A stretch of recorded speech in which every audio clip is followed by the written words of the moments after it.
Hello everyone. In this video, we are discussing about BCS 053 web programming.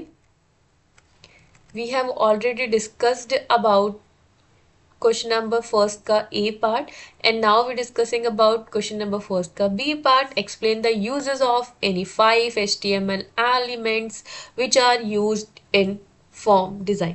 कि हम जो HTML के अंदर एलिमेंट्स पढ़ते हैं, फॉर्म डिज़ाइन के अंदर हम कौन कौन से यूज़ करते हैं, उनमें से कोई 5 बताने हैं, तो यहाँ पर हम उसको बताते हैं। ठीक है, तो स्टार्ट करते हैं। सबसे पहले हमने क्या किया है, इसको एक्सप्लेन किया है।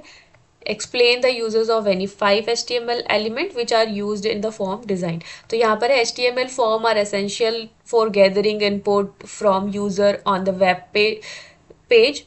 A form is composed of various HTML elements that help structure and handle data. Here are 6 commonly used HTML element in form design.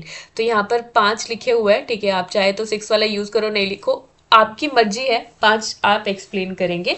यहाँ पे और भी होते हैं, आप उनको भी लिख सकते हो, आपकी मर्जी है, जो आपको उस टाइम पर याद आए। आप इसके अलावा भी और भी बहुत सारे होते हैं, वो भी पढ़ सकते हो। सबसे पहला एलिमेंट हम यूज़ करते हैं फॉर्म का। जब हम फॉर्म को बनाते हैं HTML के अंदर, तो हम सबसे पहला जो एलिमेंट यूज़ करते हैं वो होता है फॉर्म। सेकेंड हम यूज़ करते हैं ज़्यादातर इनपुट, जैसे कि हमें इनपुट लेना है तो हमें टेक्स्ट बॉक्स के अंदर लेना है, कहाँ लेना है, ठीक है। उसी के साथ हम लेबल भी यूज़ करते हैं। उसके बाद है टेक्स्ट एरिया। टेक्स्ट भी आप इसकी जगह लिख सकते हैं या टेक्स्ट एरिया भी लिख सकते हैं। जब हम टेक्स्ट लिखते हैं तो वहाँ पर सिर्फ एक छोटा सा टेक्स्ट बॉक्स आता है। जब हम टेक्स्ट एरिया लिखते हैं तो वहाँ पर हमारे पास में मल्टीपल टेक्स्ट बॉक्सेस आते, मतलब टेक्स्ट बॉक्स का जो एरिया है, जैसे आपने देखा होगा कि जब आपको नेम लिखना है तो वहाँ पर आपके पास छोटा सा टेक्स्ट बॉक्स आता है, लेकिन जब आपको एड्रेस लिखना है आपके घर का तो कई बार हमारे पास टेक्स्ट एरिया यानी कि आपका जो टेक्स्ट है वो बड़ा हो जाता है। ठीक है, टेक्स्ट एरिया यानी कि आप उसके अंदर आपकी 3 4 5 जितनी भी लाइन लिखना चाहते हो वो यहाँ पर आप लिख सकते हो।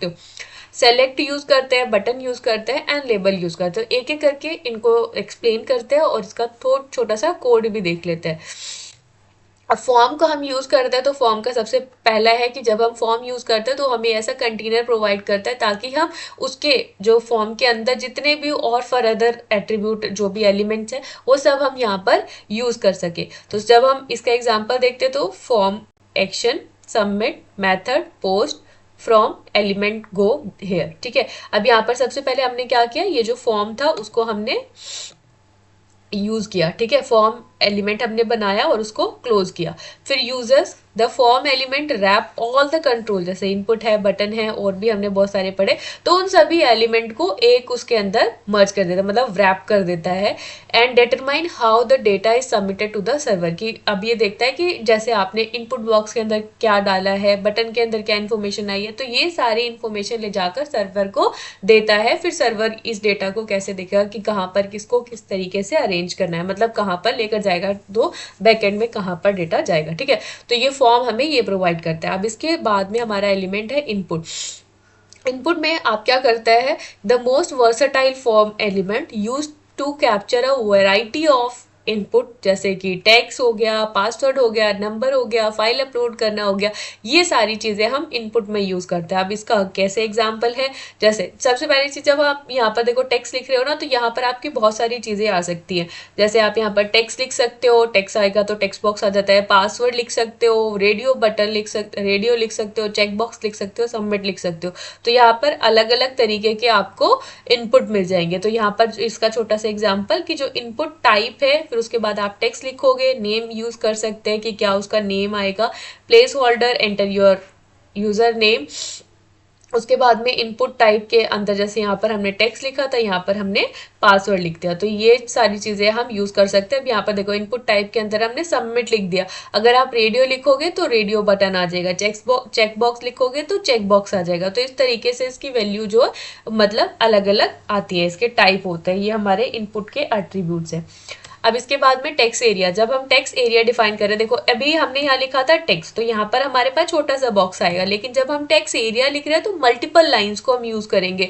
जैसे हमने टेक्स्ट एरिया लिखा, नेम लिख दिया, यहाँ पर फीडबैक, आप इसको छोड़ भी सकते हैं। ठीक है, नेम, फीडबैक, अब यहाँ पर रो, ये क्या है, 4 रो और 50 कॉलम आएंगे, मतलब इतना बड़ा आपको स्पेस मिल जाएगा। अब आप इसके अंदर कोई भी इंफॉर्मेशन लिख सकते हैं, जैसे फीडबैक हो गया, और भी बहुत सारी चीज़ें, कमेंट हम लिख देते हैं, तो वो सारी चीज़ें हमें ये प्रोवाइड करता है।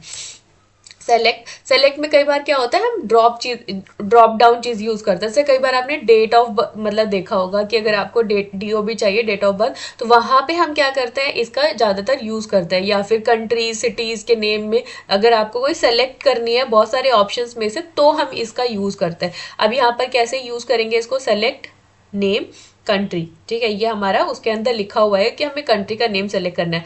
फिर उसके बाद में हमारे पास में मल्टीपल ऑप्शन आएंगे। जैसे ऑप्शन वैल्यू के अंदर USA, ऑप्शन सेकंड वैल्यू के अंदर हमने UK डाल दिया। सेकंड ऐसे ही आप बहुत सारे अनदर कंट्रीज के नेम डाल सकते हैं, जिसमें से आपको कोई भी एक ऑप्शन सेलेक्ट करना होगा। जैसे हम फॉर्म फिल करते हैं ना, उस टाइम पे ये चीज़ आपको देखने को मिलती है।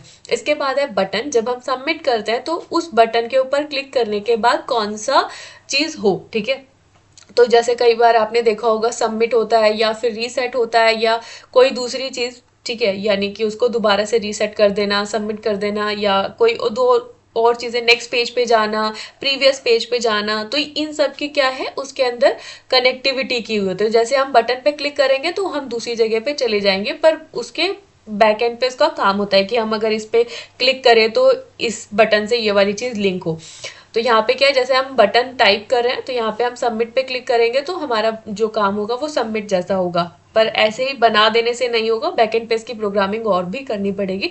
पर ये हमें क्या है, एक सबमिट बटन ला कर दे देगा, सिर्फ बटन ला कर देगा। उसका स्ट्रक्चर बनाया अभी हमने, कुछ लिंक नहीं करा है, ठीक है। तो यहाँ पर सिर्फ ये हमें बटन ला कर देगा, तो वो किसकी हेल्प से होगा, बटन की हेल्प से होगा। अब ये जो हम HTML पढ़ते तो हमें पता ही है कि वो यूजर के एंड पे कैसा दिखाई देगा। अब ऐसे ही हम लेबल को भी यूज कर सकते हैं, ठीक है। तो अब आगे का जो थर्ड क्वेश्चन है वो हम नेक्स्ट वीडियो में पढ़ेंगे। तब तक के लिए थैंक यू फॉर वॉचिंग।